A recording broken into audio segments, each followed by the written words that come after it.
Seigneur Jésus, notre Maître divin, nous sommes ici, Seigneur, entre amis, et nous vous remercions. Nous remercions de votre présence, de la présence de nos bienfaiteurs spirituels, qui sont toujours avec nous, qui se présentent à chaque rencontre pour nous inspirer, pour nous aider à comprendre ton évangile. Nous remercions, Seigneur, de votre amour, de votre bienveillance envers nous,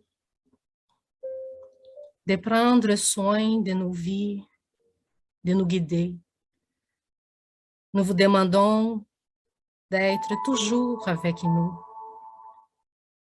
que la lumière puisse guider nos pas dans la vie, que nous puissions toujours choisir les bons chemins, que nous puissions toujours ouvrir nos yeux pour bien comprendre notre vie, pour bien comprendre tout ce qui nous arrive, pour bien comprendre, Seigneur, que nous sommes immortels, que cette vie, c'est juste une seconde dans l'immortalité, dans l'éternité.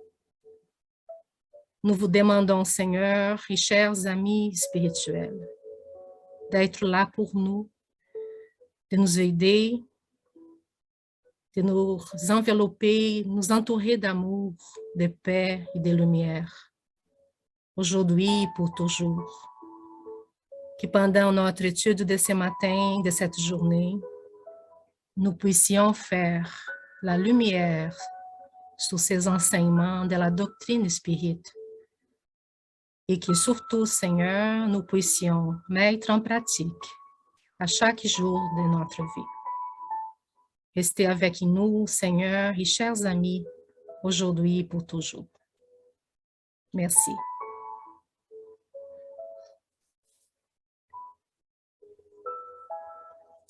Très bien.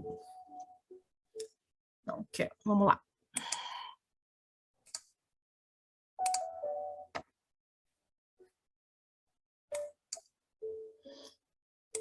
Bon.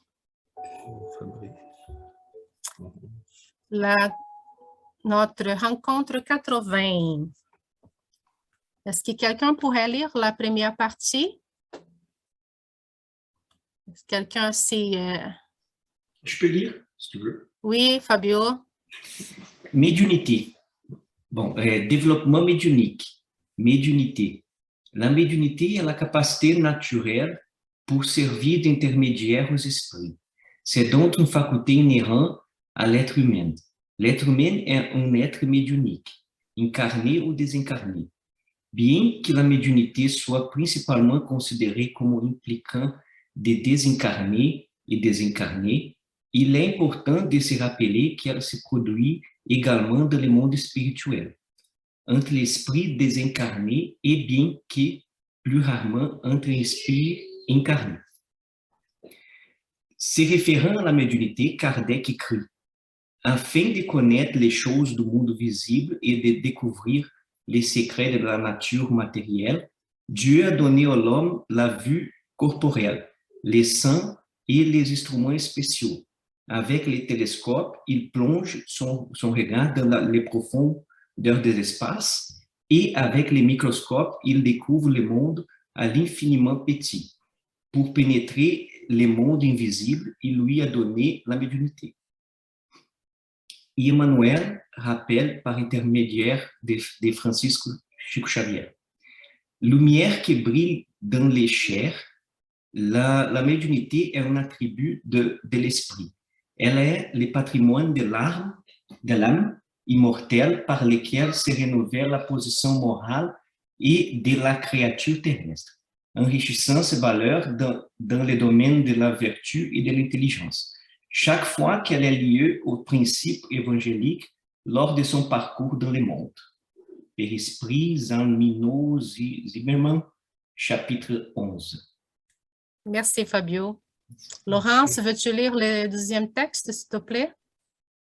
Oui, bien sûr. Alors, développement médiumnique. C'est le travail au cœur de la jungle à laquelle il faut arracher la route pour accéder à la civilisation. Les ingénieurs se rencontrent et les plans sont établis. Ensuite, un déblaiement s'impose. Pour cette entreprise, tracteurs, pioches, rouleaux compresseurs et parfois même dynamite sont utilisés par des ouvriers dignes, mais toujours liés aux vicissitudes humaines. Une fois les pierres et les bûches retirées, une fois le sol battu et assaini, la voiture du progrès peut enfin s'élancer librement sur cette autoroute. Transposons cette image à l'initiation médiumnique pour observer le type le plus fréquent. Dans le champ de l'inexpérience humaine, l'individu apparaît avec la possibilité d'une tâche médiumnique plus immédiate, en attente d'une autre voie d'échange avec la spiritualité supérieure. Des esprits bienveillants et sages se rassemblent et des projets se forment. Le déblaiement s'impose rapidement. Les tests pédagogiques, les leçons, les réformes, la discipline et à de nombreuses reprises même les examens majeurs effectués sur le candidat sont gérés par des entités réputées mais toujours extrêmement liées à la Terre. Après que la naïveté pénalisante s'est éteinte et que les caprices personnels ont été éliminés, après que l'esprit est préparé et habilité à coopérer au service du bien, la voie spirituelle de communication avec le plan supérieur apparaît, afin d'être dûment livrée aux messagers de lumière qui se déplacent ensuite librement à travers elle. Soulignons cependant la vérité qui se dégage de l'enseignement vivant. C'est que la Terre est soumise à l'homme pour qu'il construise et développe au bénéfice du progrès, et la tâche médiumnique ne se développe et ne perdure dans l'homme que s'il le veut vraiment. Emmanuel, livre Canaux de la vie, Francisco Cândido Xavier.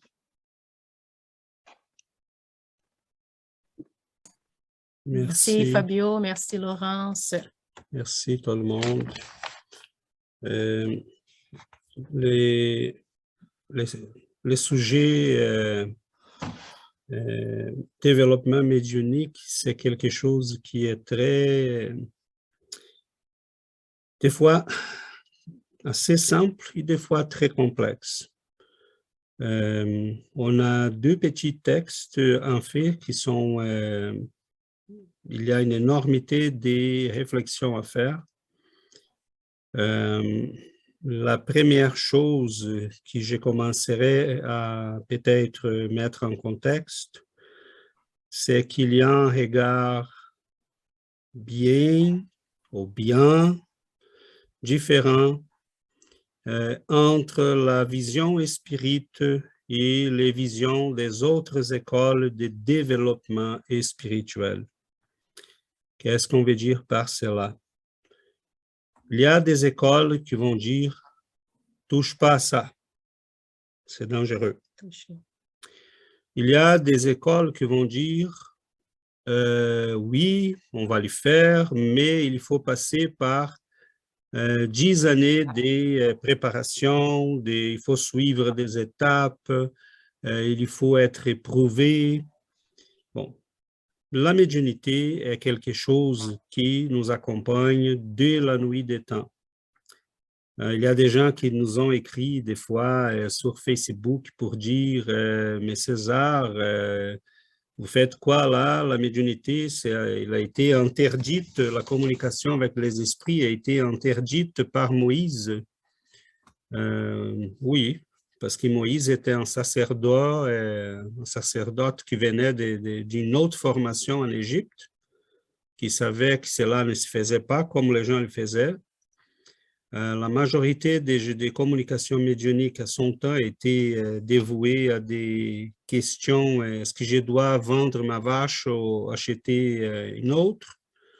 On posait ce genre de questions aux esprits.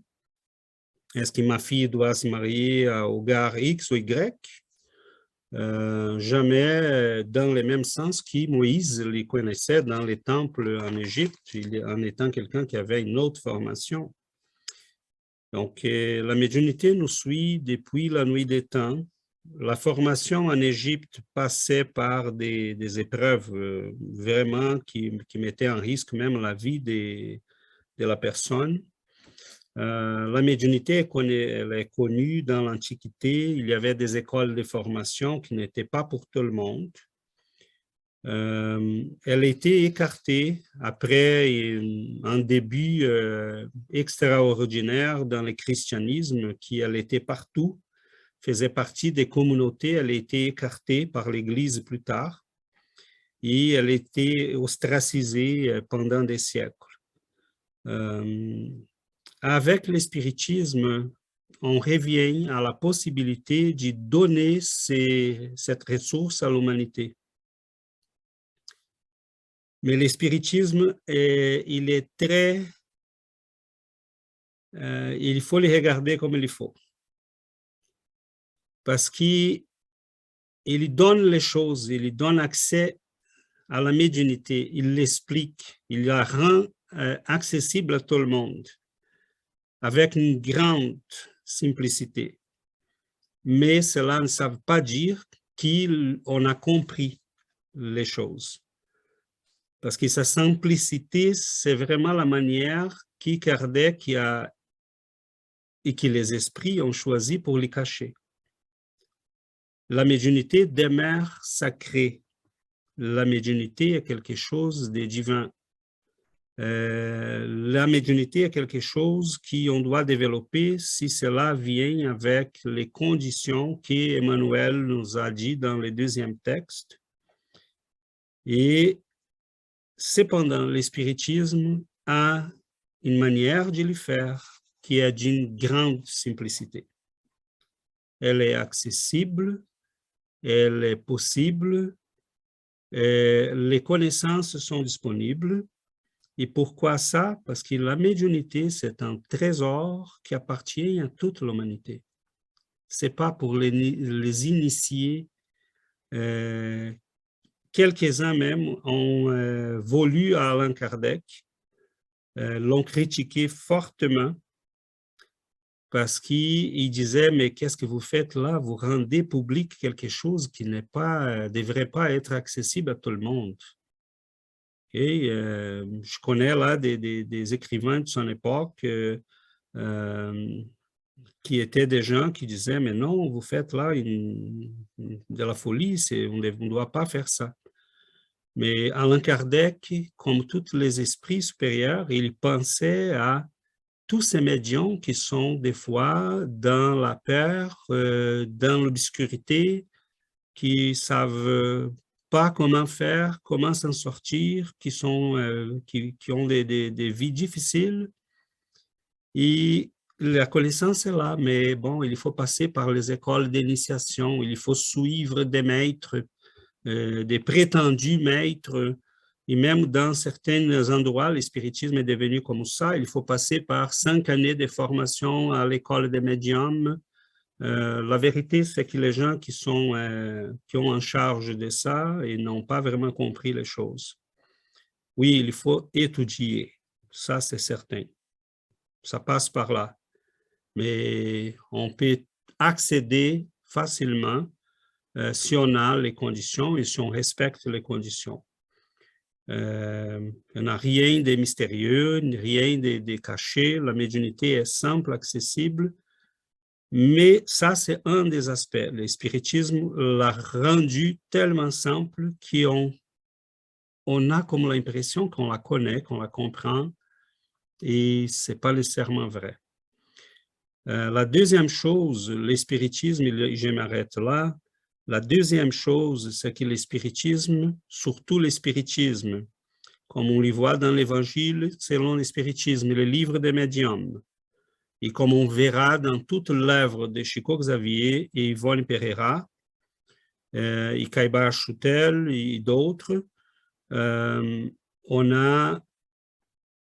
va mettre l'accent sur, on ne fait pas de développement médiumnique en dehors du développement personnel, c'est-à-dire de l'évangélisation de la personne. C'est préférable de ne pas le faire. parce qu'en n'étant pas des créatures évangélisées, c'est préférable de ne pas les développer. Ah, César, est-ce que je dois être développé spirituellement pour développer la médiumnité? Non, c'est pas ça. On doit développer la médiumnité en concomitance avec notre développement personnel, notre évangélisation, notre réforme intime. Sinon, on s'y met en risque. Je ne vais pas rentrer dans les détails, mais on peut en parler plus tard. Donc, voilà, c'est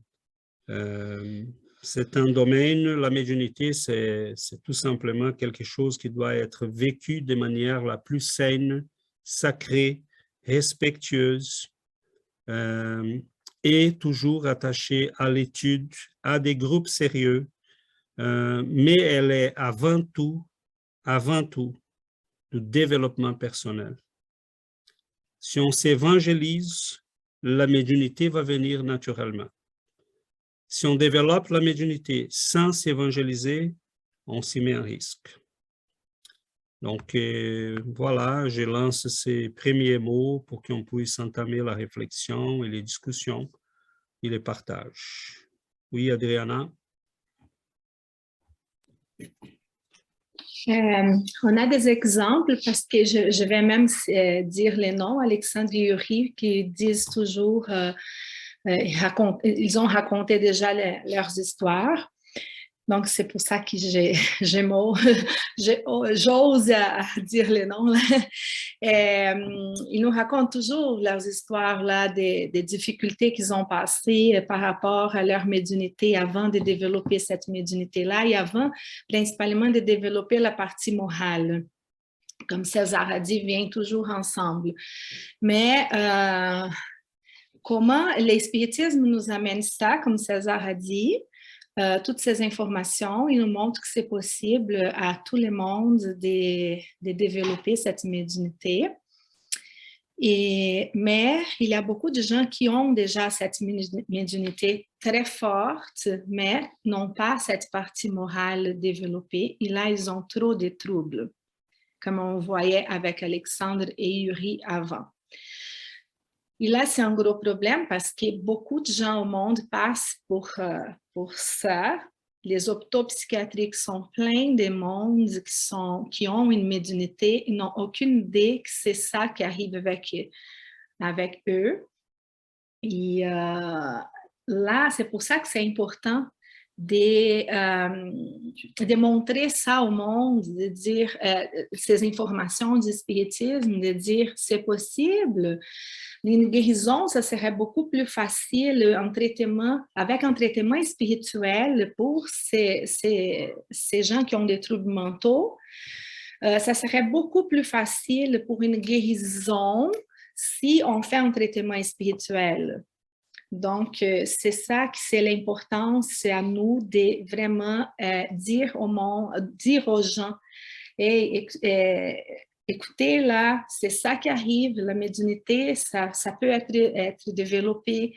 J'ai rencontré une personne hier et j'ai raconté l'histoire d'Alexandre et la personne m'a dit, mais c'est ça qui arrive avec moi. C'est exactement ça. Mais moi, j'essaie de faire la méditation, j'essaie de faire les choses, ça va mieux, mais il y a encore quelque chose à améliorer. Je dis, c'est que la méditation, elle vous apporte de bonnes choses, mais pas nécessairement vous amène au changement moral. Que c'est important pour augmenter votre fréquence vibratoire et se connecter avec des esprits plus élevés qu'avec les moins élevés. Donc là, la personne a dit, ah, mais c'est exactement ça qui arrive avec moi. OK, je comprends, je vais faire des recherches. Et là, je me mis à disposition, je dis, si vous avez besoin, vous savez où me rencontrer. Hein? Je travaille ici à la clinique, vous pouvez venir ici et je pourrais vous aider. Elle a dit, OK. Donc, c'est important de faire ça, cette partage avec les gens, parce qu'il y a beaucoup de gens qui ont besoin, qui ne savent pas c'est quoi qui se passe, c'est quoi qui arrive ils n'ont aucune idée qu'ils ont une médiumnité à développer. Mais principalement une morale à développer. C'est ça. Merci, Adriana. Voilà. Oui, Sébastien? Moi aussi, comme avec l'étude et tout ça, je comprends un peu comment Moïse y a interdit ça, puis comment ça peut être dangereux pour des gens qui ne sont pas préparés à ça, mais surtout moralement, là, comme on parle. Là. Je trouve que la médiumnité sans morale peut être très dangereux pour la personne puis pour son entourage. Là. Parce que ceux qui sont déjà participants à des séances médiumniques, tu sais, les esprits, ils viennent, puis ils savent tes points, toutes tes faiblesses, puis ils t'offrent tout ce que tu veux, dans le fond, tout ce que tu as toujours désiré. Là. Alors, si ta moralité n'est pas assez forte, c'est très facile de tomber, puis de dire, ben oui, en fait, je trouve que pas passer par la moralité avant peut nous amener sur un chemin très difficile, puis très dur à retourner après. Là. Je comprends un peu pourquoi aussi l'Église catholique l'a interdit, parce que le monde n'était pas prêt à ce moment-là. Je suis presque sûr que le monde n'était pas prêt à ce moment-là. Alors, sans cette réforme morale, sans cette évangélisation de la personne avant, je trouve que oui, ça peut être dangereux, là, la médiumnité. Sans un groupe, sans des gens expérimentés qui nous guident, puis surtout sans être entouré des bons esprits, là. Ça peut être dangereux, oui. Ah, c'est tellement... Personnel. Pardon, t'as fini? Je pense que l'effet, la médiumnité, déjà, c'est l'effet qu'on ne se connaît pas assez, c'est-à-dire qu'on n'a pas trop de connaissances sur nous-mêmes. En plus, l'idée avec la médiumnité, c'est quelque chose de très difficile. Je pense qu'avec cette moralité qu'on parle, là, ça vient aussi cette prise de conscience, d'autoconnaissance et nous aider à développer. Puis je pense que l'espiritisme, une des choses qui nous amène avec la médiumité, c'est l'équilibre. L'équilibre, puis rationaliser aussi tout ça qui nous arrive, tu sais, ces connaissances-là de toutes les lois divines, comment c'est les interactions entre les esprits, ça nous amène une rationalité que ça nous aide avec tout ce qui nous entoure, avec cette médiumnité qui souvent est très déséquilibrée, comme c'était mon cas. Alors, voilà, je pense que tout passe par là. Aussi, je pense que c'est important de rappeler qu'on est dans une planète d'expiation et de preuve et que les esprits qui sont ici, ce n'est pas des anges. Ils sont ici pour une très bonne raison. Nous incluant nous-mêmes. Oui, bien sûr. Tous les esprits qui sont ici. Alors, les esprits qui sont ici n'ont pas une moralité élevée. Alors, eux autres, ils vont essayer de nous amener vers le mauvais chemin. Là. Alors, avoir cette sensibilité-là sans avoir une bonne base nous-mêmes puis être solide, ouais, c'est comme jouer avec le feu. Là, un peu. Oui, voilà. On va y revenir. Merci, Yuri, Sébastien. Élise a levé la main. Oui, Élise. Oui. En fait, moi, je pense qu'on peut avoir des valeurs morales ou tout simplement développer ces valeurs morales sans pour autant développer ou vouloir développer sa médiumnité. Donc, la question que je me pose, c'est est-ce que nous sommes obligés de développer sa propre médiumnité? Non, pas du tout. Cependant, il y a là plusieurs cas, Élise. Mettons, il y a des gens qui n'ont pas vraiment le choix parce qu'ils en ont déjà une médiumnité. Et là, quand on dit développer, ça veut dire l'encadrer. Faire son exercice dans des conditions optimales. Qui on puisse, mettons, tu peux avoir les talents pour jouer de la musique, mais tu peux jouer la musique dans une école pour les enfants, tu peux aller dans un hôpital pour jouer la musique pour les enfants malades, ou tu peux aller dans une boîte noire dans un bar, dans un endroit où on vend de la drogue, qu'il y a de la prostitution. Donc, c'est les mêmes talents. Tu vas aller jouer où tu veux. Donc, on doit penser à toutes les conditions là. Première, on parle de développement médiumnique pour les gens qui sentent ces besoins-là, qui ont la médiumnité, qui écoutent les esprits, qui voient les esprits. Donc, au moins, qu'est-ce qu'on dit développement? C'est connaître les lois qui régissent ces phénomènes pour que tu puisses les vivre de manière tranquille. On a des gens qui n'ont pas une médiumnité ostensive, mais veulent l'avoir. Donc là, on parle d'un autre type de développement médiumnique. Et oui, c'est possible. On a des chemins à faire. On peut commencer à chercher les contacts avec les esprits.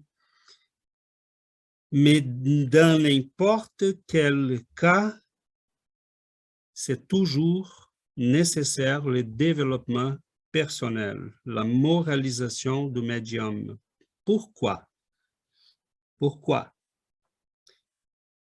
Parce que la médiumnité est fréquence, est syntonie, est rentrer en contact. Moi, je peux choisir physiquement où y aller. Je dois rencontrer les gens physiquement pour qu'on puisse interagir. Mais avec la médiumnité, je suis en contact avec des ondes, des pensées, des émotions, des êtres désincarnés. Et si moi, je ne choisis pas adéquatement mes amis, je vais être entouré par ces énergies négatives qui me rassemblent et qui me rejoignent parce que moi, je n'ai pas développé, je ne me suis pas fait développer moralement. Donc, au moment qu'on se développe moralement, qu'on commence à prier, qu'on commence à lire, qu'on commence à travailler dans les biens, qu'on commence à aider nos amis, nos prochains, on attire à nous les forces spirituelles élevées. C'est ce qu'Emmanuel dit dans le deuxième texte. C'est quoi le développement médiumnique? C'est ouvrir la voie dans la jungle de nos sentiments, de nos émotions, de nos pensées, sans contrôle, créer la route pour que les esprits supérieurs puissent arriver. Ils ne peuvent pas venir, ils ne peuvent pas atterrir si nous n'offrons pas les conditions. Donc, le développement moral, Yélis, il ne faut pas s'inquiéter trop des médiumnités. Si on est axé sur faire le bien, aimer les prochains, grandir personnellement, on va être déjà entouré par les bons esprits et ils vont eux-mêmes nous guider dans les chemins de développement médiumnique. Tandis qu'il y a des gens qui vont fréquenter des écoles de développement médiumnique, spirit et non spirit, pour acquérir des pouvoirs. Mais là, la question, c'est qu'en n'étant pas évolué moralement ou en développement moral, on commence à utiliser ces pouvoirs sous le contrôle des esprits malveillants. Et là, on peut faire mal à nous-mêmes et on peut faire mal aux autres. Donc, c'est pour ça qu'Emmanuel dit le développement médiumnique, c'est avant tout le développement personnel et spirituel. D'accord, ok, non, merci pour la précision, parce que c'est vrai que j'avais compris dans le sens où, effectivement, c'était participer peut-être à des associations ou autres, pour dans le but vraiment de cette volonté de développer en fait la médiumnité, alors que tu as raison, à partir du moment où on a la valeur morale, de toute façon, on est tous médiums, ça te rattrape, quoi qu'il arrive, que tu pratiques ou pas, en fait. C'est là, en fait. Donc, ok, c'est beaucoup plus clair, merci César. Et si tu sens le besoin de pratiquer, oui, c'est légitime, on peut aller dans un groupe, on peut se faire entourer par des gens qui vont avoir cette pratique, on peut la développer nous-mêmes avec les conseils, l'étude, la surveillance de quelqu'un qui peut nous aider. La médiumnité, c'est quelque chose de naturel, accessible, tu es chez toi, tu peux tout simplement se mettre à la table et dire, bon, je vais lire l'Évangile, je vais demander de l'aide, je vais inviter des amis qui veulent prier avec moi, dès qu'on les fasse dans ce sens du sacré, de l'étude, de l'amour, du développement de l'aide, de la croissance, la médiumnité peut se faire, il va se faire n'importe où. Donc, bon, on va y revenir. Jonathan avait levé la main. Oui, César, j'ai juste une question en relation. Tu disais que pour accéder à la médiumnité, il y a ce besoin de s'évangéliser. Et j'aimerais bien que tu élabores un peu plus. Parce que mon expérience personnelle, quand j'ai eu ces signes que j'avais accès à des esprits, des esprits désincarnés, je me suis tourné vers une tradition bouddhiste qui explique le fonctionnement de l'esprit, comment ça marche. Et quand tu commences cette tradition bouddhiste, ils te font aller à travers ce qu'on appelle le Bodhisattva, où il y a toutes ces valeurs morales que tu dois faire un vœu chaque année à propos de ces valeurs morales. Et ensuite, on peut accéder des esprits supérieurs bouddhistes et faire partir de ces esprits. C'est le chemin personnel que j'ai pris sans retourner à l'évangile ou quoi que ce soit. Je suis né catholique, mais la plupart des gens avec qui je suis la tradition bouddhiste, ils sont tous catholiques, mais on ne ressent pas le besoin de revenir à l'évangile ou quoi que ce soit. C'est donc je voulais juste une explication de pourquoi accéder à ma médiumnité, ça veut dire, une condition, c'est de retourner à l'évangile. Ah, non. Là, il faut qu'on précise les mots. OK. Quand on dit retourner à l'évangile, ça veut dire au développement moral, à l'amour, à la charité, à la bienveillance, à la compassion. Okay. Okay? Tu peux le faire dans le bouddhisme, tu peux le faire dans l'islamisme. Hein? Donc, dans toutes les écoles de pensée et de morale, on a cette branche-là de l'amour, de la charité, de la bienveillance. Donc, que tu le fasses chez le bouddhisme ou chez l'islamisme, ou chez le catholicisme, c'est pareil. On va accéder à la médiumnité qu'on le fasse par l'entremise du développement moral ou pas. La médiumnité est une faculté, comme il dit dans le début du texte, est une faculté humaine. L'être humain est un être médiumnique. Ça, c'est en nous. Cependant, quand le spiritisme nous dit de mettre l'accent sur le développement moral, comme le bouddhisme t'a conseillé aussi, c'est parce que là, on sait qu'on est en train de toucher à quelque chose, comme Sébastien disait, qui ça peut être dangereux dans le sens que si le médium développe sa capacité de communication avec les esprits, mais les esprits avec qui il entre en contact sont inférieurs aux malveillants, là, on s'y met en danger. Okay. Et juste, je pense que c'est les mots évangéliser, c'est dans le fond, évangéliser, c'est de développer l'amour, parce que c'est ça que l'évangile nous enseigne, nous apprend. Développer l'amour, d'être charitable, de faire le bien.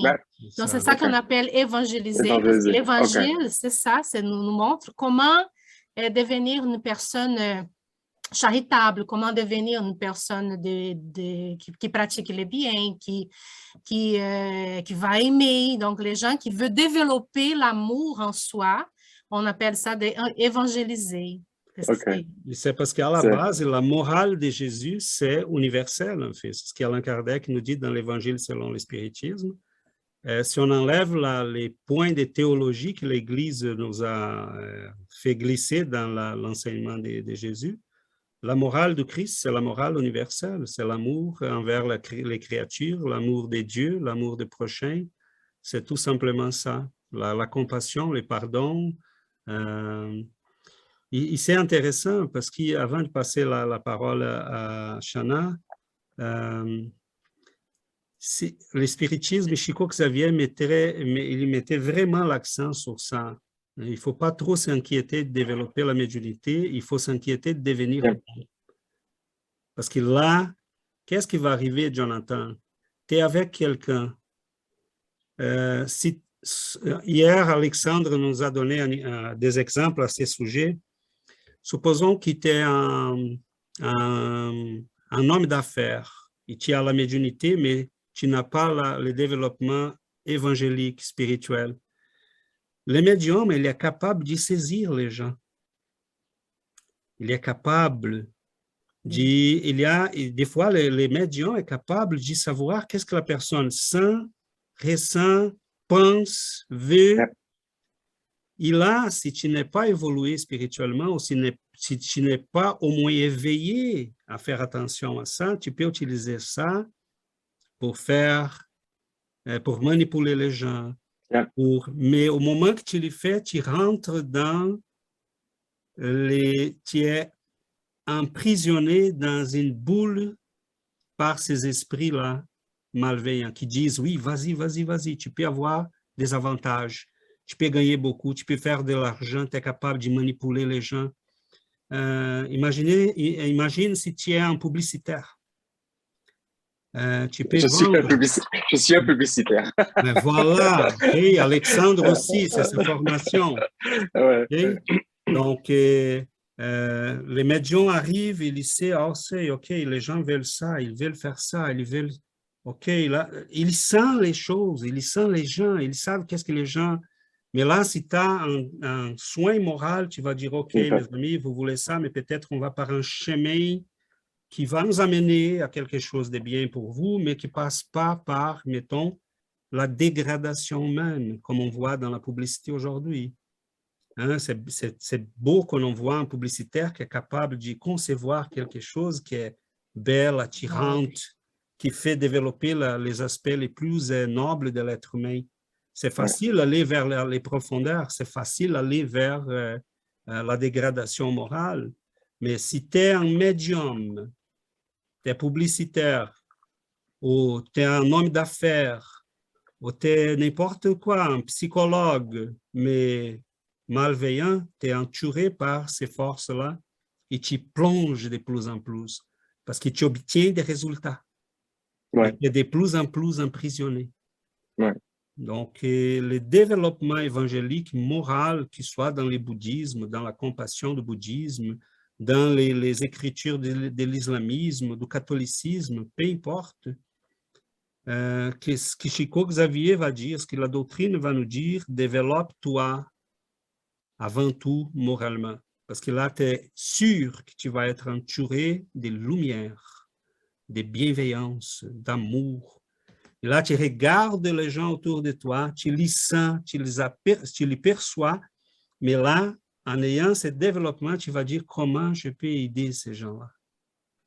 Comment je peux être un chemin de lumière pour eux. Et plus, tu ne vas pas penser à comment je peux gagner sur eux, comment je peux obtenir des avantages, comment je peux les manipuler. Ouais. Il y a des politiciens qui sont des médiums. Hein. Ils sont capables de sentir les gens, ils sont capables de savoir qu'est-ce que les gens veulent écouter, mais ils plongent de plus en plus dans la noirceur, dans les ténèbres. Donc, c'est pour ça que le spiritisme va nous dire « équilibre-toi, développe-toi la compassion, l'amour, la bienveillance, et tu vas être dans une boule de lumière et d'amour. » Et ça n'a pas de prix. C'est mon expérience ces 3-4 dernières années, depuis que je poursuis cette tradition bouddhiste, qui n'est pas la religion, c'est une tradition sans les aspects religieux. Et c'est intéressant parce que mon père est musulman, ma mère est catholique. Et j'ai grandi dans un pays musulman et ces deux religions ne m'ont pas apporté les réponses. Ce que j'avais besoin, d'être une bonne personne morale. Et même quand je suis retourné à l'église catholique avec ma fille, parce que ma fille, on habite c'est tous des Italiens, Irlandais, ils sont tous catholiques. J'ai dit, OK, on va retourner à l'église catholique.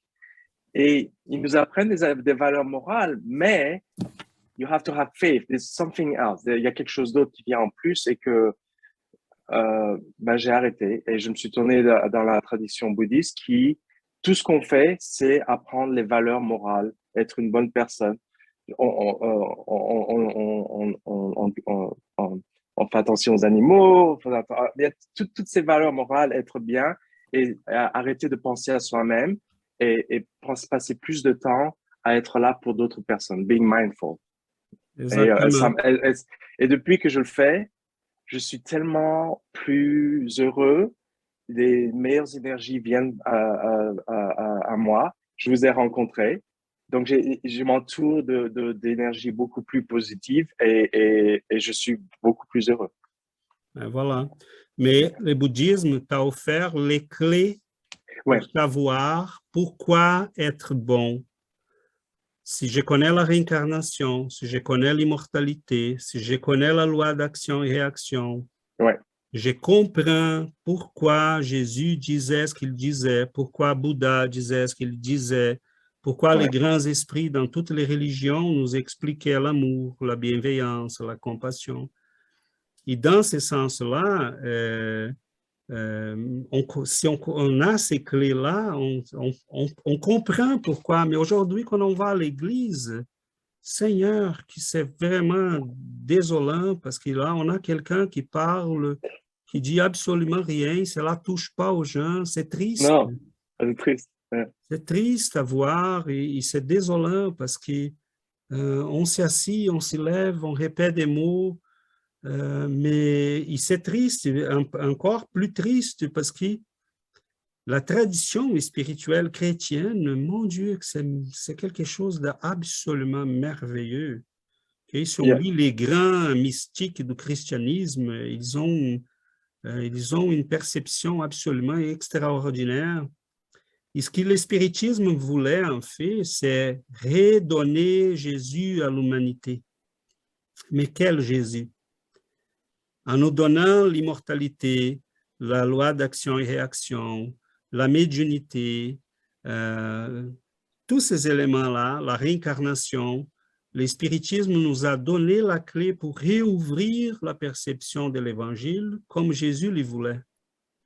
Donc, quand on lit l'évangile selon le spiritisme, mettons, on est ramené à voir ce Jésus-là qui est venu pour enseigner l'amour, qui était bienveillant envers les malades, les souffrants, qui soignait les gens, qui aimait les gens. Et quand il était interrogé, il disait tout simplement aimer Dieu sur toutes les choses et aimer ton prochain comme à toi-même. Il a fini, mais c'est tout, Seigneur? Oui, c'est tout. Hein, faites cela et vous allez être heureux. Vous allez devenir des gens heureux. Donc, tu as trouvé ton chemin chez le bouddhisme. Mais je dirais, à un moment donné, tu vas commencer à lire les livres qu'on parle ici, dont on parle ici, et tu verras, tu vas avancer encore plus, parce que le spiritisme nous dévoile là des choses. Je l'ai lu plusieurs fois. Bon, voilà. Bientôt, tu vas lire André Louise et tu verras. J'ai commencé. Voilà, donc là, tu verras qu'on donne un pas de plus. Le bouddhisme touche là quelque chose, mais le spiritisme va te dévoiler tout un univers. Et si tu es médium, mettons, tu verras que tout ça va devenir encore plus clair, plus clair, plus clair. Merci. C'est un chemin. Shana va lever la et main, après, Adriana. Mais en fait, je crois que dans la discussion avec Jonathan, je pense que j'ai trouvé quelques éléments pour répondre à ma question. C'était une question justement par rapport à cette source. Comment bien choisir la source qui va nous aider à faire le développement moral? Parce qu'on voit qu'il y a toutes sortes de gens aujourd'hui qui défendent des principes moraux, de l'amour, de la charité, etc. Mais on voit aussi qu'ils se trompent aussi dans ces idées parce qu'ils n'ont pas encore développé assez, disons. Donc, même dans la religion, on voit ça, dans certaines religions qui défendent ce principe moral, mais des fois, ce n'était pas du tout ça. Donc, ma question, c'était un peu par rapport à ça. Comment choisir des sources pour le développement moral, mais que ça ne nous garde pas dans les mêmes vibrations que nous avons présentement? Comment aller chercher plus haut de ce que nous avons? Parce qu'on a la tendance à aller chercher ceux qui on vibre, parce qu'on ne connaît pas encore d'autres. Mais comment être capable de pousser loin, d'aller faire plus, comme d'aller vraiment choisir des bonnes personnes, des bonnes sources, des bons principes là, qui vont nous aider pour ce développement moral. Donc, c'était ça un peu ma question. Est-ce que tu penses que tu es arrivé ici par hasard? Est-ce que ta réponse est déjà donnée? Tu voulais, tu cherches. Tu poses les bonnes questions, il nous montre le chemin. Et si nous ne sommes pas assez, tu vas trouver d'autres qui vont t'amener plus loin. Mais ça se peut que nous, on soit une partie du chemin pour toi. On ne sait jamais. Ça, c'est pas grave. tant qu'on a cette envie-là d'être honnête, d'être sincère, et ça, c'est très beau à voir. Dieu ne nous laisse jamais sans réponse. Les esprits bienveillants ne nous laissent jamais sans réponse. Mais il faut poser la question avec nos cœurs. Notre cœur. Pas avec des intérêts, pas avec des... Je ne veux pas des avantages, je ne veux pas des privilèges, je ne veux pas des raccourcis. Je vais devenir quelqu'un d'éclairé, d'illuminé, de bon. Montre-moi, Seigneur, comment y arriver. Et il nous montre. Et donc, c'est simple comme ça. On est entouré de lumière, on est entouré d'amour. Les esprits bienveillants nous guident tant qu'on est sincère. Parce que des fois, on va au centre spirit, on va au temple bouddhiste, on va à l'église parce qu'on veut des choses. On veut des avantages, on veut des privilèges, on veut résoudre des problèmes. Ah, mon mari est problématique, ma fille est problématique, mon chien a un problème. C'est pas par là. Quand Jésus nous a dit, cherche en premier les royaumes de Dieu, et tout le restant va être ajouté. Ou il est sérieux, ou il n'est pas sérieux. Et nous, on sait qu'il est sérieux. Donc, quand il dit, cherche en premier les royaumes de Dieu, ça veut dire, équilibre-toi. Cherche la sérénité, cherche la lumière, cherche avec ton cœur l'amour. Tous les restants, la maladie de la personne à côté de nous, les questions d'argent, les affaires, tout va rentrer dans l'ordre. Parce qu'on va s'y mettre au centre avec l'axe spirituel de la vie. On pense qu'on doit régler toutes les affaires pour développer la morale et la spiritualité. C'est complètement l'inverse. On peut laisser tout. Mais dès qu'on s'y centre, les choses commencent à marcher. Parce que quand on s'y centre dans le spirituel, c'est le monde des causes. Le monde matériel, c'est le monde des effets. Donc, si je m'y positionne dans le monde des causes, je commence à changer les choses autour de moi. Donc, je peux me présenter à une réunion d'affaires, mais si je vais en premier régler cette affaire-là et après aller méditer, non, c'est le contraire. Tu vas méditer avant et après, tu vas à la réunion. Parce qu'au moment que tu arrives à la réunion, tu es bien.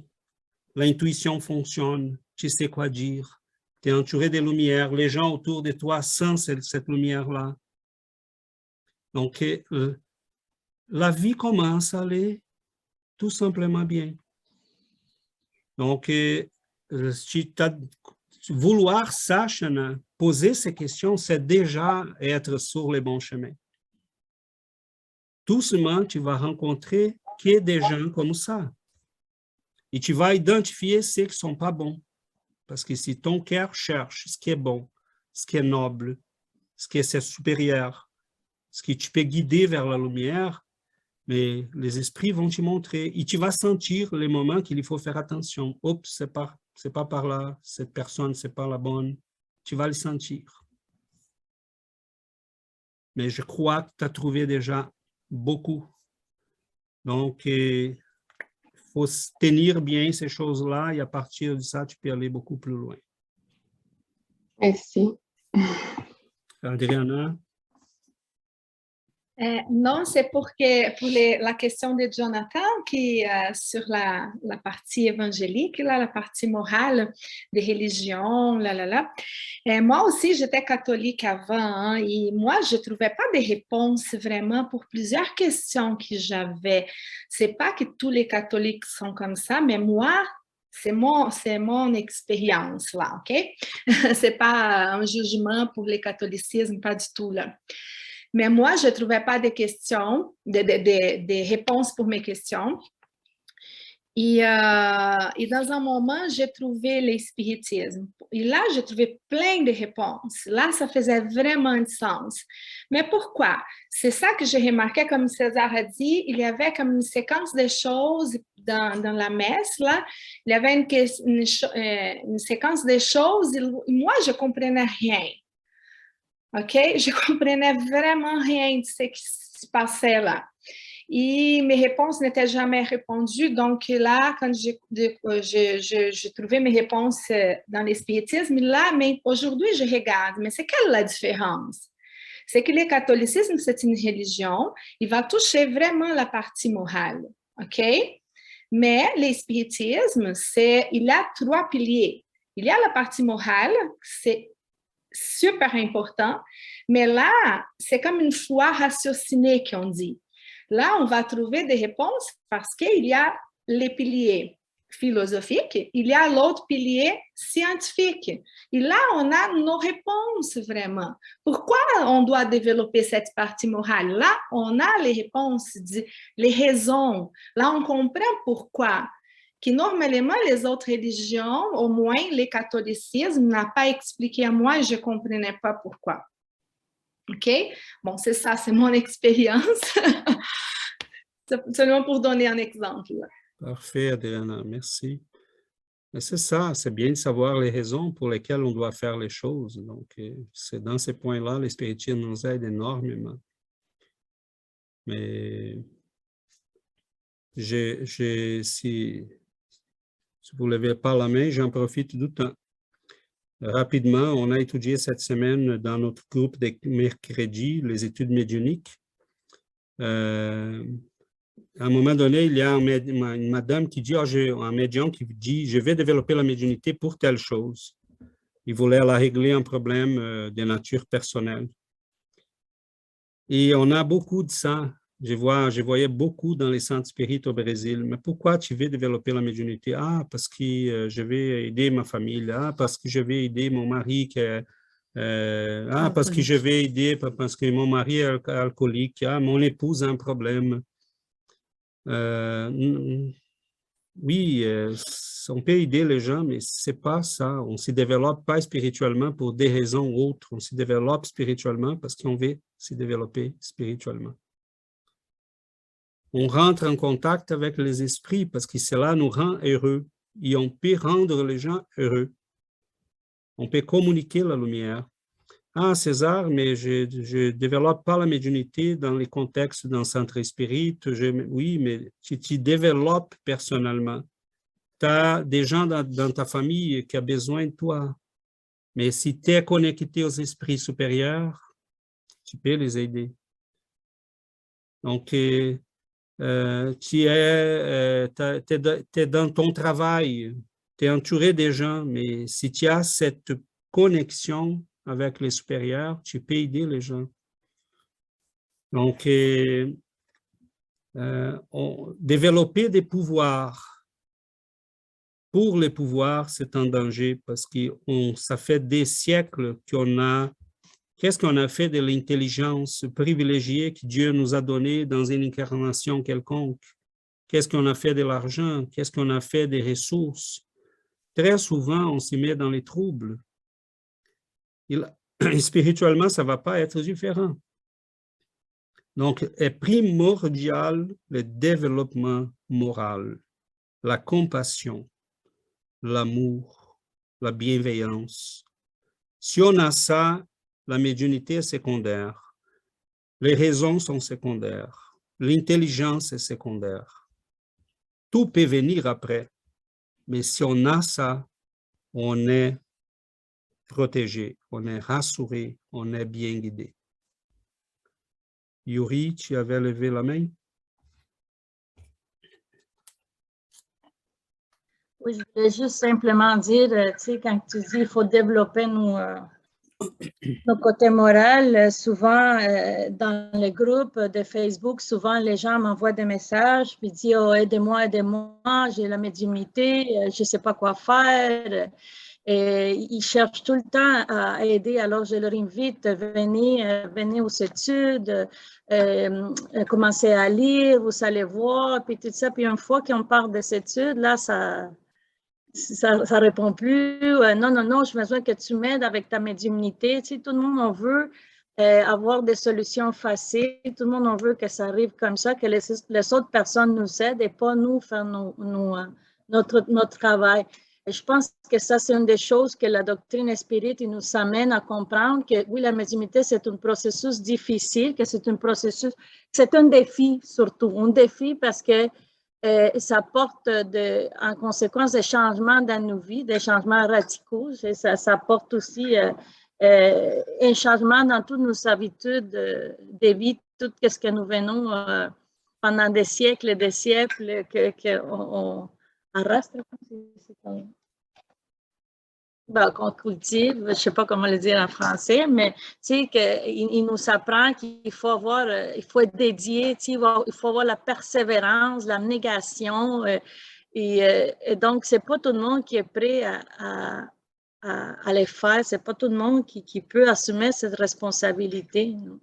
Alors, je les vois souvent avec les gens, puis c'est dommage parce que j'ai dit, tu sais, les gens, ils pourraient tellement être mieux, pour être vraiment des fois de tellement de maladies, puis des douleurs, puis des choses, mais malheureusement, c'est pas donné, tu sais, j'ai tout. Puis, tu sais, quand Shana a posé cette question, ma réponse était beaucoup plus simple que la tienne, c'est ça. Pour moi, c'était spiritisme, étude, puis prière. C'était ça. Tu sais, nous, on a parcouru beaucoup de chemins spirituels à la recherche de quelque chose, puis il n'y a rien qui nous a amené à la connaissance qu'on a présentement, puis il n'y a rien qui nous a poussé autant à se développer personnellement comme on le fait avec les spiritismes. Alors... Toi et Sébastien, vous avez pris le chemin que personne ne veut faire. Hein? C'est l'étude et suivre ce que vous apprenez. Donc... Mais avant de passer la parole à Laurence ou Denis, c'est étudier, mais surtout de mettre en pratique ce qu'on apprend. C'est pas juste de lire. On peut le lire, mais si on met pas en pratique, ça sert à rien d'étudier, ça sert à rien de lire. Donc, étudier, pratiquer ce qu'on nous apprenons, et prier, c'est sûr que prier, ça nous met en contact avec la lumière, mais c'est surtout mettre à chaque jour de notre vie tout ce que nous apprenons dans l'espiritisme.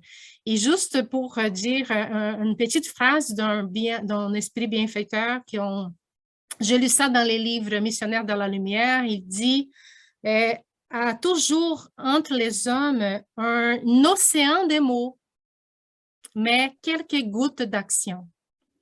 Donc, on apprend, on lit, mais il faut transformer ça en action. Sinon, ça ne sert à rien de lire et d'étudier. Donc, c'est ça qui est important. Il faut mettre en action parce qu'on on se transforme, on se renouvelle, on se purifie. C'est en action qu'on fait tout ça. Et avant, si Laurence et Denis me permettent, avant de passer la parole, pour ne pas perdre l'occasion, j'adore l'espiritisme dans le sens que sa simplicité est tellement simple que les gens qui veulent des solutions magiques ou ils vont s'y éloigner parce que c'est simple. Et là, ils vont s'y éloigner, ils ne voient pas la profondeur. Et donc, les gens qui veulent des solutions magiques vont s'y éloigner aussi parce que ça passe par l'étude. Donc, elle est tellement simple que cette simplicité-là les protège. Parce que des fois, on veut des choses extraordinaires, on veut des choses éclatantes, on veut payer. Donc, veut payer, parce est gratuit. Si on ne paye pas, bon, mais il faut, mais comme ça, des études qu'on ne paye pas, non. Les gens, des fois, presque nous demandent de payer. Mais non, non, pas besoin de payer, c'est pas ça. Et la question d'où je vais des choses comme les gens qui vont nous écrire, comme Yuri est en train de vivre ça dans les groupes, dans notre groupe en espagnol. Aide-moi avec ta médiumnité, aide-moi, mais je suis en train de t'aider, venez étudier. Non, non, non, non, mais aide-moi, enlève-moi la douleur, montre-moi le chemin, dis-moi quoi faire.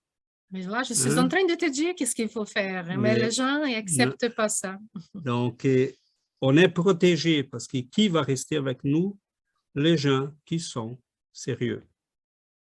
Non, mais juste une seconde. Je voulais dire que nous, quand on vous a connus, on était vraiment en état de crise. Puis toi, tu nous disais, non, mais il faut étudier, il faut étudier. Mais moi, dans ma tête, c'était, non, César, tu ne comprends pas. On va couler, là. Le bateau est en train de couler.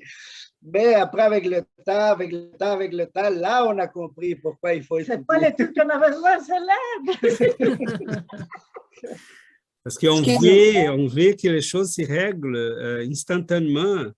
Okay? Oui, on peut faire des secours d'émergence, appliquer les passes, aider, faire le travail médiumnique, on peut aider, il y a les ressources là d'urgence, mais ça ne sert à rien. Tu vas quitter demain et les problèmes continuent, c'est palliatif. Donc, Laurence, et après Chana. Oui, je voulais juste, avant de Laurence, juste pour faire le lien, parce qu'en fait, ce que je sens de faire très difficile, c'est qu'il y a de la volonté, mais les mauvaises habitudes, c'est dur de lutter contre cette mauvaise habitude. Oh my God, c'est comme si on a le désir, on veut, on s'organise, mais là, il arrive quelque chose, on laisse passer en avant, et ça, c'est les durs. C'est la discipline. C'est les durs, vraiment. Mais être conscient, c'est déjà un bon chemin. Oui, Laurence.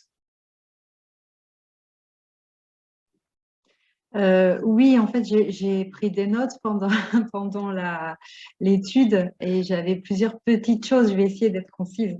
Déjà, je pensais là sur la fin avec ce qui vient d'être dit dans nos solars, justement, l'histoire il n'y a pas d'argent, mais il y a des heures de travail effectuées dans l'amour, de services donnés, et c'est ça qui finalement sert de monnaie d'échange, entre guillemets. Donc, c'est un petit peu ça, je trouve. Après, ça, justement, ça ramène à ce qu'on vient de dire, là, les gens qui veulent une solution tout de suite. Finalement, c'est ça, encore faut-il la mériter. Et je pense que c'est quand on la mérite par son attitude qu'on est guidé vers les réponses, parce que ce que je voulais dire, donc finalement, ça permet de faire un lien, c'est que on peut, je pensais, j'avais l'image des déserts médicaux, et je me disais, on peut se retrouver dans un désert spiritistique, c'est-à-dire que c'est une expérience vécue. Quand mes enfants ont commencé à avoir des manifestations de médiumnité assez violentes, on s'est retrouvés, enfin moi je ne savais pas vers qui me tourner, justement, on n'avait pas de centre spirit à proximité, je ne savais même pas que le spiritisme existait à ce moment-là, peut-être parce qu'en France c'est moins développé, je ne sais pas, mais en tout cas c'était vraiment le cas, et je cherchais, j'en parlais, et c'est un sujet difficile à aborder, parce que souvent quand on dit voilà, mes enfants ont fait des crises un peu particulières, ils entendent des voix, ils voient des ombres. Enfin bon, tout de suite, bien sûr, la première chose, c'est on est dirigé vers, surtout quand il y a des manifestations extrêmement violentes avec des enfants qui se retrouvent à s'évanouir complètement ou des choses comme ça. Donc forcément, on fait quoi? On va à l'hôpital dans un premier temps. On n'a pas forcément un centre spirit à côté ou des personnes qui vont nous diriger, qui vont nous donner, alors ça m'est arrivé, mais ça a mis du temps, qui vont nous donner le livre des esprits en me disant ne panique pas, lis ça, parce qu'eux, ils étaient un peu jeunes à ce moment-là pour lire eux-mêmes, et tu vas trouver les réponses pour les aider. Oui, mais ça n'arrive pas forcément. Alors, comme il n'y a pas de hasard, si ça n'arrive pas à ce moment-là, c'est qu'on a un chemin à suivre pour être ensuite dirigé, et que cette vie qui peut être compliquée au quotidien pour le médium ou pour un parent d'enfant, de préadolescent médium, on va dire. Voilà, c'est ça que je voulais partager. On peut se retrouver parfois dans un désert et pas forcément être orienté, même si on va faire des recherches sur Internet, on ne va pas forcément contacter le centre médiumnique, le centre spirit le plus proche pour trouver de l'aide. Non, non. On peut en parler partout et moi, personnellement, je me suis retrouvée avec mes enfants, on a failli vouloir les hospitaliser en fait pour justement troubles psychiatriques profonds. Et là, j'ai dit non. Je dis non parce que j'avais personnellement, intuitivement, je me doutais bien que c'est de la médiumnité et pas un problème psychiatrique. Donc, une fois fait tous les examens, non, il n'y a pas de tumeur qui provoque des hallucinations au niveau cérébral, etc. Il faut écarter tout ça, même si les médecins disent maintenant qu'on sait qu'il n'y a rien, alors c'est forcément un problème psychiatrique, il faut faire un suivi psychiatrique. Non, mais comment trouver une personne qui vit pleinement déjà sa médiumnité autour de soi? C'est difficile d'en parler. C'est difficile. Et puis même en parlant, personnellement, j'ai mis quand même presque un an avant de trouver, un an après le développement de la médiumnité chez mon fils, sachant que ma fille, ça fait déjà 3 ans que ça durait. Voilà. Donc c'est difficile et pour ceux qui savent ce que c'est que de vivre sa médiumnité sans comprendre ce qui arrive, c'était vraiment très très douloureux pour eux et oui, très angoissant. Et avec oui, c'était difficile de mener même leur scolarité en parallèle, enfin voilà, toutes ces choses-là. Et puis, alors je voulais terminer tant que j'ai la parole sur le fait quand on disait justement faire le bien autour de soi. En fait, ce que je constate, c'est que finalement, enfin, quand on agit dans le bien, en fait, on se sent tellement heureux qu'on ne voit plus comment faire autrement. Et c'est aussi le fait que la vision s'aiguise, c'est-à-dire même la vision avec les yeux physiques. J'ai l'impression que plus on se tourne, comme j'avais lu quelque part, l'œil voit ce que la conscience peut comprendre.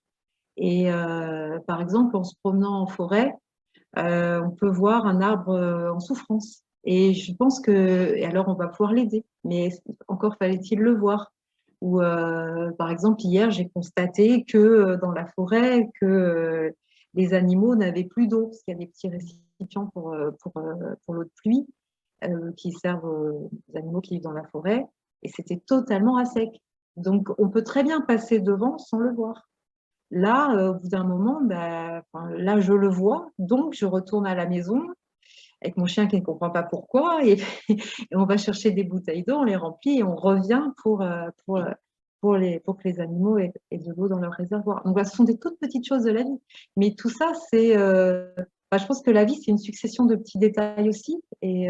Et après, je remercie parce qu'on m'a permis de voir ça. Et alors, j'ai pu aller chercher de l'eau et donner aux animaux. Et moi, je me sens tellement bien d'avoir fait ça, tellement heureuse que rien n'est comparable à ça. Voilà, c'est une succession de petits bonheurs dans la vie. Mais c'est ça, la vie, pour moi. Une succession de toutes petites choses. Voilà, j'ai fini. Merci, Laurence. Merveilleux, c'est ça. Rien à ajouter. Et Adriana? Je voulais retourner seulement dans la partie là où que tu as dit là pour que les gens, comme Yuri a dit, Sébastien qui a dit, non, on a besoin d'aide là, les bateaux sont en train de couler. Oui, il y a des gens qui sont dans les troubles vraiment. Dans les moments où ils sont dans les troubles, on doit utiliser certaines ressources là, donner des passes, les réunions médiumniques, quelquefois, ça vient des esprits qui sont des obsesseurs de la personne, et là, on essaie d'aider. Et là, ça va aider la personne, mais momentanément, comprenez-vous, c'est là. Si la journée suivante, la personne, elle continue avec ses mauvaises habitudes, ses vices, là, elle va voir des films de violence, là, elle va boire, là, elle va avoir des pensées négatives. Il n'y a pas de traitement d'urgence qui va marcher, comprenez-vous? Ce n'est pas un jugement. C'est pas faire des jugements, la personne ne veut pas céder, la personne c'est pas ça, mais c'est la vérité, on voit, c'est clair. C'est pas avoir des jugements. Les bienfaiteurs, ils viennent nous dire, soyez toujours tolérants, soyez toujours patients,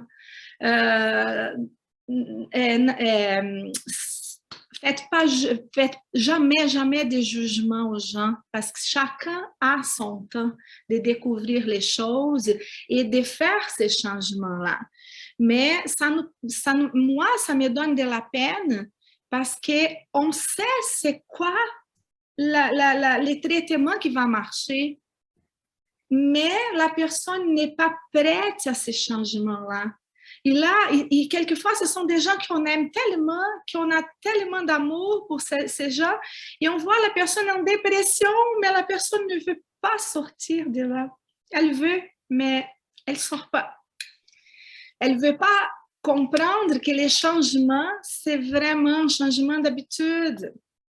Parce que si elle change avec ses vices, les esprits obsesseurs qui sont là, collés, ils vont dire « Ah non, la personne ne boit plus, je vais quitter cette personne. Elle ne fait plus. » C'est un exemple là, OK? Ça pourrait être d'autres choses. Mais ce n'est pas un jugement. C'est la vérité, c'est ça qu'on voit et c'est ça qu'on étudie, c'est clair. Mais qu'est-ce qu'on peut faire? On prie toujours pour qu'il arrive le moment, que la personne puisse se réveiller et dire « Ok, je suis fatiguée, là, je suis prêt à changer, je suis prêt à changer ma vie. » Là, moi et Alexandre, par exemple, on aimait les films d'action, on aimait vraiment toutes ces choses-là. On était toujours avec des amis, on buvait. C'est pas qu'on ne boit plus, on boit quelquefois un petit verre de vin, là. Mais là, on n'a plus de plaisir. Avant, on avait vraiment de plaisir, mais maintenant, on n'a plus de plaisir de faire ces choses. C'est comme un changement qui vient pour le bien. Et là, on se sent bien comme ça dans ces changements. Et là, on voit vraiment notre vie s'améliorer énormément. Et là, on dit, ça vaut de la peine, ça vaut vraiment la peine, ces changements-là. Donc, c'est ça, c'est seulement un exemple. Et voilà, j'espère que ça pourrait aider quelqu'un. Nous avons un autre jour étudié un texte d'Emmanuel. Il y avait une personne qui venait au centre spirit toujours chercher de l'aide. Là, la maman qui était décédée, il parlait aux esprits, aidez mon fils, il est vraiment malade. Là, les esprits allaient. Il faisait tout ce qu'il fallait pour l'aider, il s'améliorait, mais il revenait à la vie antérieure, il continuait à faire la même chose. Là, les esprits allaient encore, les soutenaient, l'aidaient à reprendre la santé, la joie. Quand il se sentait mieux, là, il retournait à la vie antérieure, à sa vie ancienne. Il ne changeait pas en profondeur. Il voulait s'améliorer, mais pour revenir toujours à ce qu'il était avant. Il n'avait pas de changement en lui. Donc, c'est pour ça qu'il était toujours malade. À un moment donné, c'était la maladie qui va le faire souffrir et la souffrance pour les protéger, pour qu'il vraiment sent les besoins de s'améliorer et de changer pour de vrai. Donc, la souffrance, normalement, les gens souffrent, mais ils souffrent, ils veulent de l'aide, mais pour retourner à la vie qu'ils avaient avant, pas pour reprendre une nouvelle vie, pour commencer un changement profond en soi. Donc, il faut toujours que cette volonté vienne de l'intérieur, du cœur. Là, je suis fatiguée de cette vie-là. Je veux vraiment une nouvelle vie. Je veux vraiment être heureux. Je veux vraiment changer ma vie et prendre un autre chemin. Donc, ça prend de la volonté et de la fatigue, vraiment de la fatigue. Gilles, est-ce que la personne, elle savait c'est quoi les changements qu'elle devrait apporter à sa vie pour ne pas retourner? Dans ce cas, il savait, parce que c'est un adulte, hein, c'était un messier qui était malade. C'est Humberto de Campos qui raconte cette histoire. Il disait, c'est intéressant parce que chaque fois qu'il s'améliorait, qu'il était malade, là, il était à l'hôpital, il disait, oh Seigneur, aide-moi, je promets, je vais retourner au centre spirit, je vais travailler dans la charité, je vais aider mon prochain, il faut là que je fasse quelque chose, la vie est en train de passer, là les esprits venaient, lui aidaient, amélioraient la situation de santé, l'infirmière rentrait, mais voyons, vous m'apportez là de l'eau chaude, qu'est-ce que vous pensez il revenait immédiatement à ce qu'il était. Donc, c'est pour dire que nous devons aimer tout le monde, mais nous allons vivre nous aussi ce que nos guides ont vécu jusqu'ici avec nous. Nous voir aller vers les chemins dangereux et être obligés de regarder. Ils essayent, ils nous envoient des messages. Ces messages arrivent par les personnes qui sont à côté de nous. C'est un livre qui croise notre chemin. C'est une personne qui nous avertit. C'est pendant les rêves, mais il nous voit aller jusqu'au bout de la stupidité. Et nous, aujourd'hui, qui commençons à avoir un peu de conscience, des fois, on va être obligé de regarder les gens qu'on aime et dire non, pas par là, non, non, non, non, non, c'est pas par là. C'est tellement simple. Faites tout simplement ça. Et la personne ne comprend pas. Qu'est-ce qu'on fait? On les aime. Tout simplement. Et on offre l'aide, mais toujours avec amour. On les aime. La personne n'écoute pas aujourd'hui, on prie, parce qu'elle va l'écouter plus tard. Un jour, la maturité arrive. La souffrance fait son travail. La souffrance, c'est une prof merveilleuse. Elle ne nous laisse pas tant qu'elle n'a pas réussi à faire sa job. Donc, plus rapidement on apprend, plus rapidement on s'en sort. Et la chose la plus belle que je vois, c'est ce qui est arrivé à Yuri, à Alexandre, à Jonathan, je vois là avec d'autres aussi dans notre groupe. C'est quand on comprend et on change. Et là, quelques mois après le bateau qui allait couler, on est en train de sauver d'autres bateaux, bizarrement. Okay, donc, non, ça ne va pas couler, c'est tout simplement, lève la main, le Seigneur est là, il va t'attraper, mais la personne ne croit pas. On lui dit, mais ça va venir. Les esprits nous aiment. Et ils ont beaucoup de patience, d'amour, de bienveillance. Et ils sont tellement heureux qu'on en comprend. Ils sont tellement heureux. C'est qui lève la main? Laurence?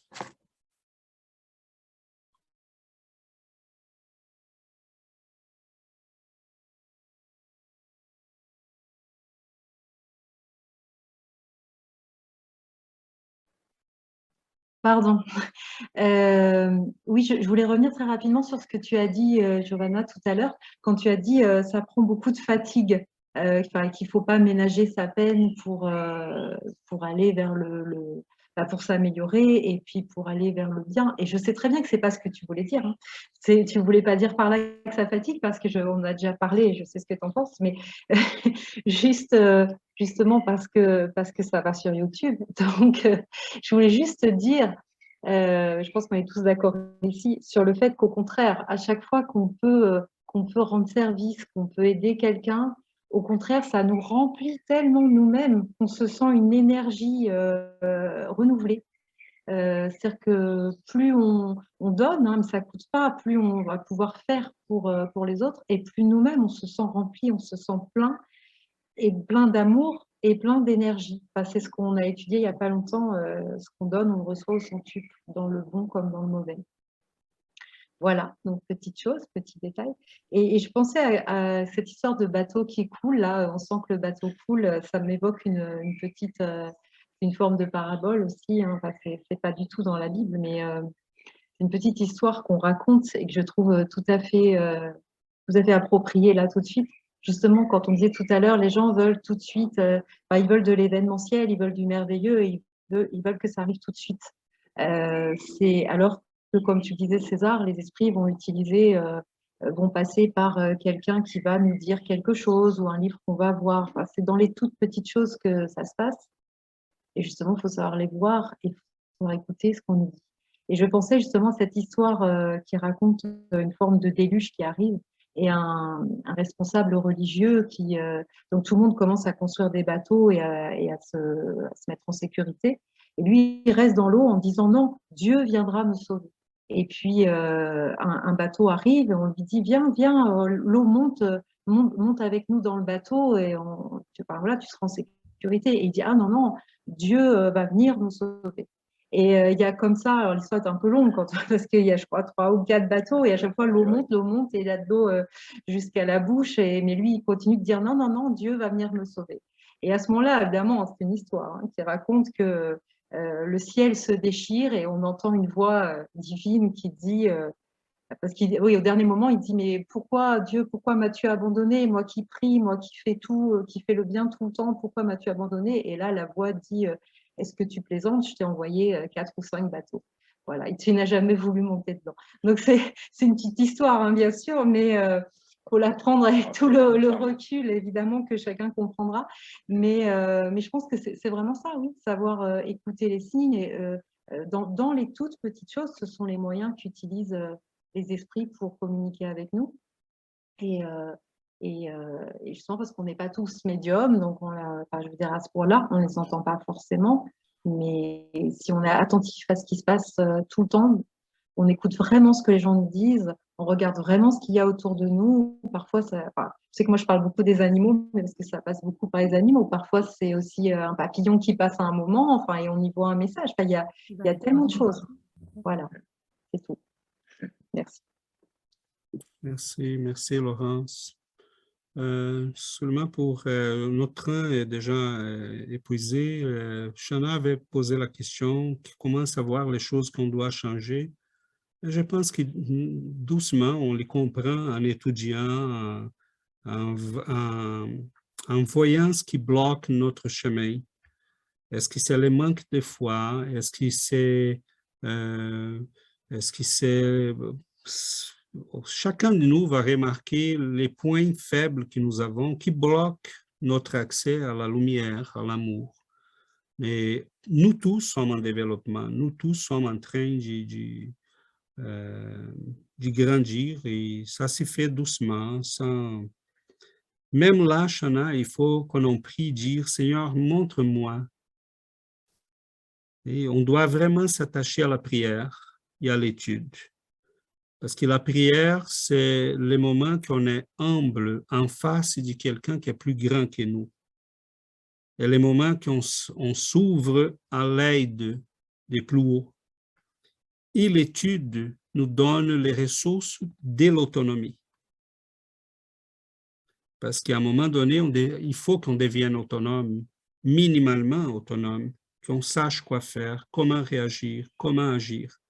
Mais la prière, c'est toujours pour nous rappeler, n'oublie jamais que tu es petit, que je suis ton papa, que tu peux tendre la main, que je la retiens.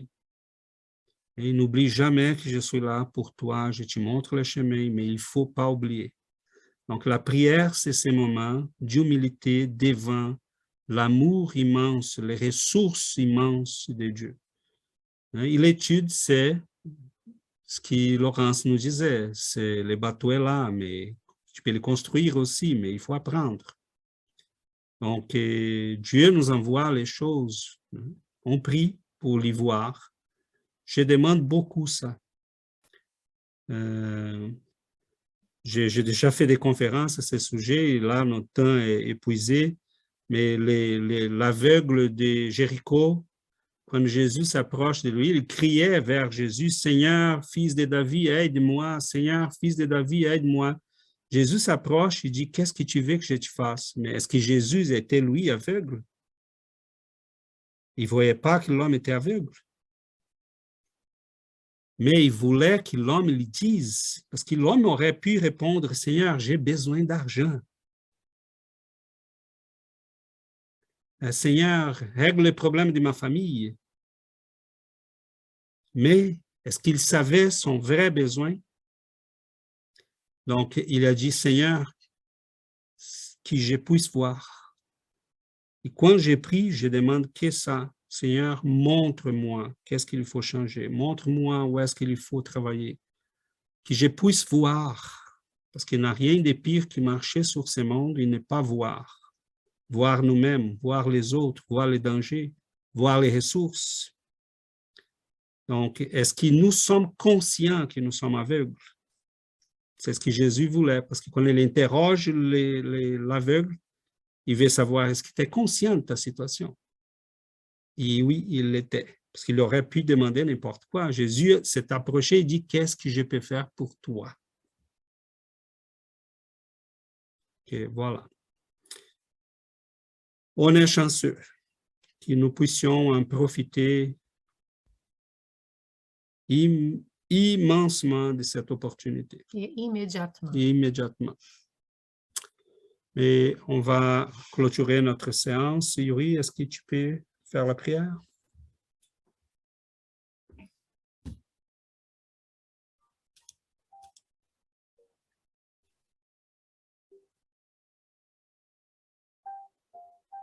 Seigneur Jésus,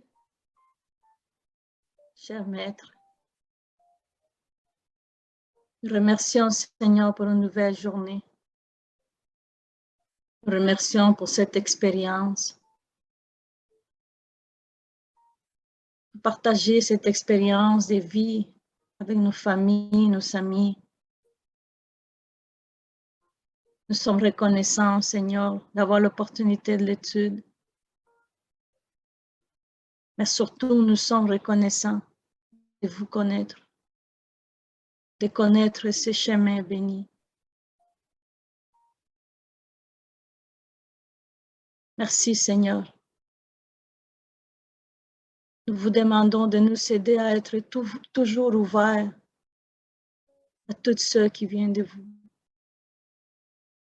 à ces lumières qui arrivent de haut, que nous puissions l'utiliser pour transformer notre vieux moi, pour enfin trouver la force et la volonté qui nous manquent. Que tous ceux, Seigneur, qui viennent d'en haut, nous puissions l'utiliser pour faire le bien, pour nous aider nous-mêmes, nos prochains, notre société, notre monde. Guide-nous, Seigneur, dans le développement de nos capacités, dans l'acquisition de nos vertus. Aidez-nous à développer, Seigneur, ce que vous attendez de nous. Que vous puissiez enfin nous dire, que vous puissiez enfin nous appeler mes collaborateurs, mes ouvriers, mes disciples. Merci, Seigneur, pour vos enseignements. Merci pour votre aide. Merci, Seigneur, parce que maintenant nous savons les sentiments d'enfin avoir trouvé notre chemin. Parce que nous questionnons, Seigneur, peu à peu, ils trouvent des réponses. Merci, Seigneur, parce que de plus en plus, nous comprenons notre situation dans ce monde de la matière. Parce que nous comprenons cet inconfort d'être loin de la maison. Maintenant, nous savons que c'est nécessaire. Guidez-nous, Maître, dans la vie. Guidez-nous à transformer nos vies, à devenir de meilleures personnes, à suivre votre exemple, à pratiquer, Seigneur, votre évangile. Nous te remercions et nous te demandons, spécialement, Seigneur, pour tous nos frères et sœurs dans les besoins, à tous ceux qui passent par des moments difficiles, à ceux, Seigneur, qui pensent qu'ils sont seuls, qui sont dans le désespoir, à tous ceux, Seigneur, qui ont choisi les chemins du mal, à tous ceux qui ne sont pas encore réveillés à votre amour. Nous te demandons, Seigneur, spécialement pour eux. Restez avec nous, Seigneur, avec notre famille, nos amis, et que votre présence soit toujours plus forte dans nos cœurs. Nous remercions, Seigneur, pour ces chers bienfaiteurs qui, avec tant d'amour et tendresse, nous enveloppent, nous aident, nous guident. Merci, Seigneur. Merci. Merci, chers bienfaiteurs. Merci à tous.